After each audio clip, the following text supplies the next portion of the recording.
नमस्कार दोस्तों, कैसे हैं आप सभी लोग। आई होप कि आप सभी लोग एकदम मस्त होंगे और स्वस्थ होंगे और अपने पढ़ाई को एकदम अच्छी तरीके से कर रहे होंगे। देखिए दोस्तों, पिछली वीडियो में हमने आपको क्या बताया था। पिछली वीडियो में हमने कुछ न्यूमेरिकल को सॉल्व कराया था, ठीक। उसको एकदम अच्छी तरीके से सॉल्व हमने करा दिया था, ठीक। और आज की इस वीडियो में जो है, यहाँ पर भी हम वेरी वेरी मोस्ट इंपॉर्टेंट प्रश्न को सॉल्व करेंगे, ठीक है। वेरी वेरी इंपॉर्टेंट प्रश्न है ये सब, ठीक। तो चलिए हम सॉल्व करते हैं कि इस प्रश्न को कैसे सॉल्व किया जाएगा। ये प्रश्न जो है परीक्षा की दृष्टि से बहुत ही ज्यादा इंपॉर्टेंट है, इसलिए आप इस प्रश्न को हल्के में मत लीजिएगा, ठीक है। आप इस प्रश्न को इसी समय तैयार कर लीजिए, जिससे कि परीक्षा का जब समय आए तो आपको ज्यादा मेहनत करने की जरूरत ना पड़े और आप इस सवाल को जो है एकदम आसानी से कर सके। और यह सवाल जो है 7 अंक से कम में नहीं पूछा जाएगा, ठीक है। 7 अंक से कम में यह सवाल नहीं पूछा जाएगा। तो इसलिए आपको क्या करना है, वीडियो को एकदम ध्यान से देखना है, जिससे कि यह सवाल जो है आपको एकदम अच्छी तरीके से समझ में आ जाए, ठीक। तो चलिए हम देखते हैं कि इस सवाल को कैसे सॉल्व किया जाएगा। एकदम ध्यान से देखिएगा और कॉपी पेन लेकर बैठ जाइए। चलिए सबसे पहले हम क्या करते हैं, प्रश्न को एकदम अच्छी तरीके से पढ़ लेते हैं। देखिए प्रश्न में क्या कह रहा है हमसे। देखिए कह रहा है 1 बिलियन के 25% जल, 25% एथेनॉल तथा 50% एसिटिक अम्ल भारानुसार उपस्थित है। प्रत्येक घटक का मूल प्रभाज ज्ञात कीजिए। क्या पता करना है, देखिए लास्ट में क्या करें, प्रत्येक घटक का मूल प्रभाज पता करें। क्या पता करें, मूल प्रभाज। अब मूल प्रभाज हम किसे कहते हैं बताइए। मूल प्रभाज घटक ए की मोलों की संख्या बटे कुल मोलों की संख्या का अनुपात क्या कहलाता है, बिलियन का मूल प्रभाज कहलाता है, ठीक। तो देखिए यहाँ पर कितने घटक हैं। देखिए क्या है, एक क्या है हमारा 25% जल है, और एक क्या है 25% एथेनॉल है, और यहाँ पर क्या 50% क्या है, एसिटिक अम्ल है। तो यहाँ पर क्या है, यहाँ पर 3 घटक हैं, ठीक है। कितने घटक हैं, 3 घटक हैं। तो देखिए आप लोग एकदम ध्यान से, यहाँ पर हम लिख देते हैं सॉल्व। देखिए इसको सॉल्व कैसे किया जाएगा, यहाँ पर लिख देंगे सॉल्व। ये हमारा कौन सा सोल्यूशन है पता है, ये हमारा कौन सा सोल्यूशन है, ये हमारा ट्राइनरी सोल्यूशन है। ये हमारा कौन सा सोल्यूशन है, ट्राइनरी सोल्यूशन है। क्यों ट्राइनरी सोल्यूशन है, क्योंकि यहाँ पर देखिए 3 ही घटक तो हैं, 1 2 3 घटक हैं, इसलिए ये क्या है, ट्राइनरी सोल्यूशन है, ठीक। ये ट्राइनरी सोल्यूशन। चलिए देखते हैं अब इसको कैसे सॉल्व किया जाएगा। तो जो जो चीजें यहाँ पर दी हुई है उसको सबसे पहले लिख लीजिए। सारे लिखे हैं, अब यहाँ पर लिख देंगे गिवन। गिवन यानी कि जो जो चीजें हमें दी हुई है। अब देखिए क्या क्या हमें दिया हुआ है, यहाँ पर क्या दिया हुआ, 25% क्या है, जल, 25% जल है, ठीक। इसको लिख दीजिए ए बराबर कितना, ए क्या है, ए जो है जल दिया, ठीक। ए जल है, ए को अभी जल मानिए। अब इथेनॉल है ना, इथेनॉल का क्या सूत्र होता है, इथेनॉल को चलिए हम बी से दर्शाते हैं। इथेनॉल का हमारा होता है C2H5OH होता है, ठीक। और क्या है, एसिटिक अम्ल 50% है ना, तो एसिटिक अम्ल का क्या सूत्र होता है, एसिटिक अम्ल को चलिए हम सी से दर्शाते हैं। एसिटिक अम्ल का क्या सूत्र होता है, आप लोग देखिए एकदम ध्यान से। एसिटिक अम्ल का हमारा होता है CH3COOH। ये क्या है, एसिटिक अम्ल का सूत्र है, ठीक है। अब देखिए आगे, अब हम इन सभी का क्या ज्ञात कर लेंगे, इन सभी का हम क्या ज्ञात कर लेंगे, आणविक द्रव्यमान ज्ञात कर लेंगे। तो देखिए H2O का आणविक द्रव्यमान कितना हो जाएगा, देखिए H2O का आणविक द्रव्यमान कितना हो जाएगा। देखिए यहाँ पर आप लोग ध्यान से, H2O A है ना, H2O को किससे दर्शा रहे हैं, A से हम दर्शा रहे हैं। तो Ma बराबर क्या हो जाएगा बताइए सभी लोग। Ma बराबर हाइड्रोजन का कितना होता है, 1 ना, परमाणु द्रव्यमान हाइड्रोजन का 1 होता है, तो 1 गुना 2, और ऑक्सीजन के कितना होता है, 16, 16 2 कितना हो गया, 18 हो गया, ठीक, 18 हो गया। अब यहाँ पर इसका ज्ञात करिए, क्या है हमारा बी ना, बी क्या है, C2H5OH यानी कि क्या है, इथेनॉल। इसका ज्ञात कर लीजिए Mb। इसका Mb क्या हो जाएगा बताइएगा सभी लोग। देखिए यहाँ पर इथेनॉल का भी हम आणविक द्रव्यमान ज्ञात कर लेंगे। देखिए कार्बन है ना, तो कार्बन का कितना होता है 12, और कितनी बार है, 2 बार है, तो 12 दूना कितना हो जाएगा, 24, 24 हो गया, ठीक। और प्लस करिए, हाइड्रोजन का कितना होता है, 1 होता है, 1 गुणे कितना हो जाएगा 5, तो 1 25 कितना हो जाएगा 5, ठीक। फिर बीच में प्लस लगेगा। ऑक्सीजन का कितना होता है, 16 लगा दीजिए, ठीक। और क्या है, हाइड्रोजन है ना, तो हाइड्रोजन का 1 करिए सभी लोग। अब यहाँ पर देखिए आप लोग एकदम ध्यान से, 24 और 16 कितना हो जाएगा, 24 16 हमारा हो जाएगा 40, और 5 1 6 कितना हो जाएगा 6, 40 6 कितना हो गया 46। तो यहाँ पर कितना आ गया, Mb इसका कितना आ गया, 46 आ गया, ठीक। अब इसका ज्ञान करिए, यहाँ पे हमारा क्या है, एसिटिक अम्ल है, एसिटिक अम्ल का भी ज्ञान कर लीजिए आप लोग। तो देखिए एसिटिक अम्ल का क्या होता है, इसको यहाँ से हम मिटा दे रहे हैं। एसिटिक अम्ल का हमारा क्या होता है, देखिएगा आप सभी लोग एकदम ध्यान से, ये वाला एसिटिक अम्ल को चलिए हम MC से दर्शाते हैं। तो इसका क्या हो जाएगा, देखिए कार्बन का कितना होता है, 12 होता है, ठीक 12 हो गया। हाइड्रोजन का परमाणु द्रव्यमान कितना होता है, 1 होता है, तो 1 यहाँ कितना हो जाएगा, 3 हो जाएगा, ठीक प्लस लगेगा। कार्बन का फिर कितना होता है, कार्बन का 12 हो जाएगा। अब क्या है, ऑक्सीजन है, तो ऑक्सीजन का 16, फिर ऑक्सीजन का 16, फिर क्या है, हाइड्रोजन है, तो हाइड्रोजन का 1 हो जाएगा। अब सभी को जोड़ लीजिए, देखिए क्या आ रहा है, 12 12 24 हो गया, ठीक, और 16 16 कितना हो गया, 32, 24 प्लस के 32, और बचा क्या, 3 1 4, 4 हो गया, ठीक।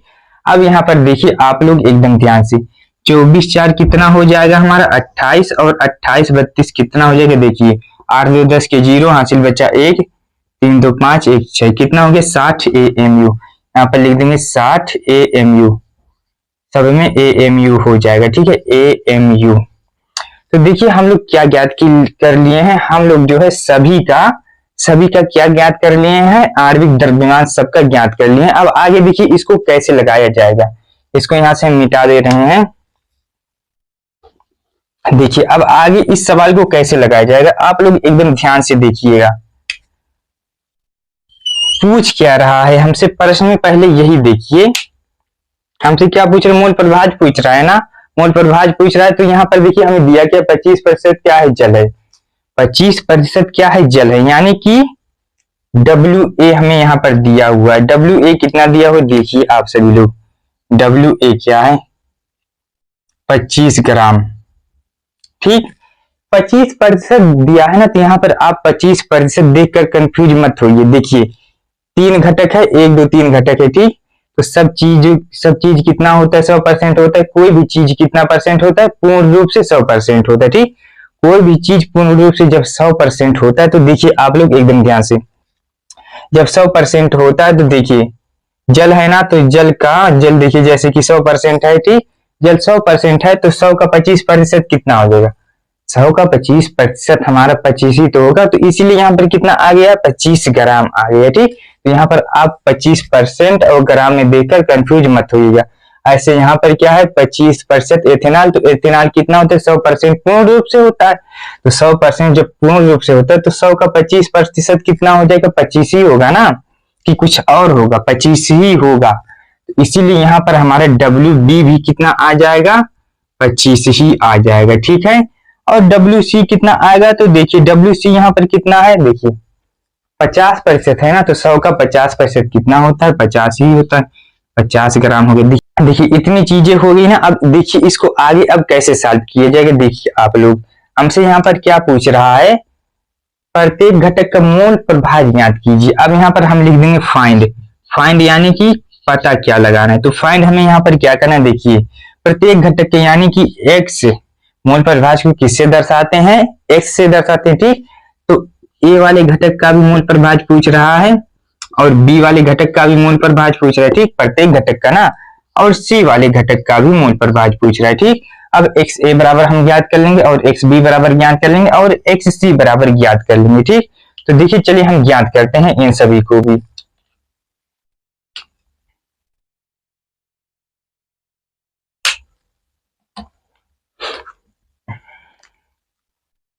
देखिए आप लोग बताइए, XA बराबर यहां से क्या हो जाएगा, फार्मूला क्या बनेगा, XA बराबर यहां से फार्मूला हमारा क्या बनेगा, बताइएगा सभी लोग। XA बराबर हो जाएगा Na बटा क्या हो जाएगा, यहाँ पर कितना सोल्यूशन है, सोल्यूशन हमारा सॉरी कितना घटक है, घटक जो है 3 ही घटक है ना, Na बटा Na प्लस Nb प्लस में Nc हो जाएगा, ठीक।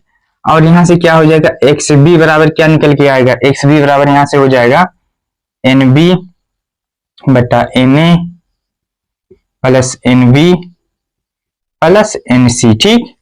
और XC बराबर क्या आएगा, XC बराबर यहां से हमारा आएगा NC बटा क्या हो जाएगा, NC बटा Na प्लस में NB प्लस में NC, ठीक। तो इतनी चीजें होगी ना। अब हमें इन्हीं सभी का मान पता करना है, जो आएगा वही आंसर हो जाएगा। ठीक है, अब यहाँ पर देखिए आप लोग, यहाँ पर Na बराबर क्या होगा। देखिए यहाँ पर हमारा Na बराबर क्या हो जाएगा, बताइएगा सभी लोग। N क्या है, N यहाँ पर क्या है, मोल है ना, तो मोल बराबर क्या होता है, भार बटा अणुभार। ठीक, तो यहाँ पर क्या हो जाएगा, भार बटा अणुभार, भार बटा अणुभार हो गया। अब भार कितना है, WA कितना है, WA देखिए 25 ग्राम है। ठीक, 25 हो गया। और MA कितना है, MA जो है यहाँ पर हमारा 18 हो गया। इसको सॉल्व करने पर आ रहा है 1.38। ठीक, अब जब इसको सॉल्व करने पर 1.38 आया है, तो अभी के लिए इसको यहाँ पर ऐसे रोक दीजिए। अब आगे देखिए इसको, अब आगे कैसे और सॉल्व किया जाएगा। यहाँ पर देखिए आप लोग, देखिए यहाँ पे हमारा क्या है, Na बराबर आ गया ना। अब Nb भी ज्ञात कर लीजिए। Nb बराबर क्या हो जाएगा, Nb बराबर क्या होगा, WB बटा MB हो जाएगा। ठीक, और यहाँ पर WB कितना है, WB 25 ग्राम है, तो 25 ग्राम हो जाएगा। ठीक, और MB कितना है, MB कहाँ गया है, यहाँ 46, यहाँ पर हो जाएगा 46। अब इसको भाग देने पर हमारा आ रहा है 0.54, कितना आ रहा है, 0.54 आ रहा है। ठीक, और आप लोग यहाँ पर देखिए NC बराबर क्या हो जाएगा, देखिएगा सभी लोग एकदम ध्यान से। NC बराबर क्या हो जाएगा, NC बराबर हो जाएगा WC बटा MC हो जाएगा। तो यहाँ पर WC कितना है, WC यहाँ पर 50 ग्राम है, तो यहाँ पर हो जाएगा 50 ग्राम। ठीक, और MC कितना है, MC कहाँ गया, देखिएगा सभी लोग, MC यहाँ है 60 है ना, तो यहाँ पर क्या हो जाएगा, 60 हो जाएगा। ठीक, अब इसको सॉल्व करने पर देखिए हमारा क्या आ रहा है, 0.83 आ रहा है। कितना आ रहा है, 0.83। अब आप लोग एक चीज करिए, अब आप लोगों को क्या करना है, देखिए Na plus NB plus NC सबके नीचे यही है ना, सबके नीचे यही है। ठीक, तो हम क्या कर देंगे, तीनों को जोड़ देंगे। ठीक, तो यहां पर लिखेंगे Na प्लस NB प्लस में NC बराबर क्या हो जाएगा, तो इसके बराबर हमारा क्या हो जाएगा, देखिएगा सभी लोग, सबको जोड़ दीजिए। ठीक है, तो चलिए हम यहाँ पर जोड़ देते हैं। इसको जोड़ने पर यहाँ पर क्या आएगा, हम डायरेक्ट यहाँ पे लिख देते हैं। ठीक है, यहाँ पे हमारा क्या है, 1.38 और प्लस में क्या है 0.54। ठीक, NB कितना 0.54 और प्लस में क्या है 0.83। अब जोड़िए सभी लोग, इसको क्या हो जाएगा, 4 3 7 8 कितना हो जाएगा, 15 15 के 5 हासिल बचा 1। ठीक, 8 5 13 13 3 कितना हो जाएगा, 13 3 हमारा 16 हो जाएगा, और 16 1 17 17 के 7 हासिल फिर बच गया 1। ठीक, 1 1 कितना हो जाएगा, 2 2.75 है, नीचे कितना आ रहा है 2.75। ठीक है, अब आप लोग यहाँ पर देखिए एकदम ध्यान से, यहाँ पर Na कितना है, हमें यही पता करना, XA पता करना। तो यहाँ पर Na कितना है, देखिए Na जो है कहाँ गया, Na 1.83 ना, 1.38 है, और बटे में क्या है, बटे में हमारा इसके टोटल बराबर क्या है, 2.75 एक आंसर हमारा ये हो जाएगा। ठीक, इसका एक आंसर हमारा ये हो गया। और आप लोग यहाँ पर देखिए कि इसका आंसर क्या हो जाएगा, NB कितना है, NB कहाँ गया, NB जो है यहाँ है ना 0.54। ठीक, NB 0.54 है। और आप लोग देखिए नीचे क्या है, नीचे तो यही रहेगा 2.75, क्योंकि इसके बराबर हमारा Na plus NB plus NC बराबर क्या है 2.75, इतना हो गया। अब इसका आंसर क्या हो जाएगा, दूसरा आंसर हमारा XB ये हो जाएगा। ठीक, और XC क्या होगा, देखिए NC कितना है, NC हम लोगों का 0.83 और क्या है नीचे 2.75। ठीक, इतना हो गया ना। अब क्या करिए, तीसरा आंसर हमारा ये हो जाएगा। ठीक, एक आंसर ये, दूसरा ये, तीसरा ये हो जाएगा। ठीक, तो इस सवाल को जो है ऐसे एकदम परफेक्टली तरीके से सॉल्व किया जाएगा। ठीक, अगर कहीं पर कुछ कंफ्यूजन है तो कमेंट करके जरूर बताइएगा। ठीक है, वैसे कंफ्यूजन नहीं होना चाहिए, कंफ्यूजन है तो वीडियो को आप दोबारा देख सकते हैं। चलिए हम इसको बता देते हैं फिर से शॉर्ट फॉर्म में। ठीक, इसको हम कैसे सॉल्व करेंगे, जो जो दिया है सबसे पहले उसको लिख लेंगे। क्या क्या दिया है, देखिए जल दिया है, एथेनॉल दिया है, एसिटिक अम्ल, गिवन वैल्यू लिख दिए हैं। ठीक, और क्या ज्ञात कर लेंगे, सबका आणविक द्रव्यमान पता कर लेंगे, आणविक द्रव्यमान पता कर लिए। ठीक, आणविक द्रव्यमान पता करने के बाद जो जो यहाँ पर दिया है 25% जल है ना, तो जल पूर्ण रूप से कितना होता है, 100% ही होता है। पूर्ण रूप से जब 100% होता है तो क्या हो जाएगा, देखिए जब पूर्ण रूप से 100 होगा तो 100 का 25% कितना होगा, 25 ही होगा ना। 100 का 25% हमारा 25 हो जाएगा, तो यहाँ पर WA कितना आ जाएगा, 25 ग्राम। ऐसे यहाँ पर WB कितना आ जाएगा, 25 ग्राम। और ऐसे यहाँ पर एसिटिक अम्ल भी 50 ग्राम आ जाएगा। और पता क्या करना है, प्रत्येक घटक का मोल प्रभाज पता करें। मोल प्रभाज किसे कहते हैं, घटक A की मोल की संख्या बटे कुल मोलों की संख्या का अनुपात विलयन का मोल प्रभाज कहलाता है। ठीक, मोल प्रभाज को किससे दर्शाते हैं, X से दर्शाते हैं। ठीक, XA पता करना, XB पता करना, XC पता करना। ठीक, और आगे देखिए इसके बराबर हम निकाल देंगे। ठीक, ट्रायनरी सॉल्यूशन है ना, तो क्या हो जाएगा, Na बटा Na plus NB plus NC। ठीक, इतना हो जाएगा। अब इसके बाद जो है हम इसका फार्मूला रख देंगे, जो होगा वही आंसर आ जाएगा। ठीक है, तो इस सवाल को जो है ऐसे सॉल्व किया जाएगा। ठीक, तो चलिए आज की इस वीडियो में हम लोग बस इतना ही रखते हैं। ठीक है, और वीडियो को खत्म करने से पहले एक बहुत ही बेहतरीन लेवल वाली शायरी है, उसको आप सभी लोग सुन के ही जाइएगा। खोकर पाने का मजा ही कुछ और है, खोकर पाने का मजा ही कुछ और है, रोकर मुस्कुराने का मजा ही कुछ और है। हार तो जिंदगी का हिस्सा है मेरे दोस्त, हार तो जिंदगी का हिस्सा है मेरे दोस्त, हार के बाद जीतने का मजा ही कुछ और है। ठीक है, तो चलिए तब तक के लिए ओके बाय।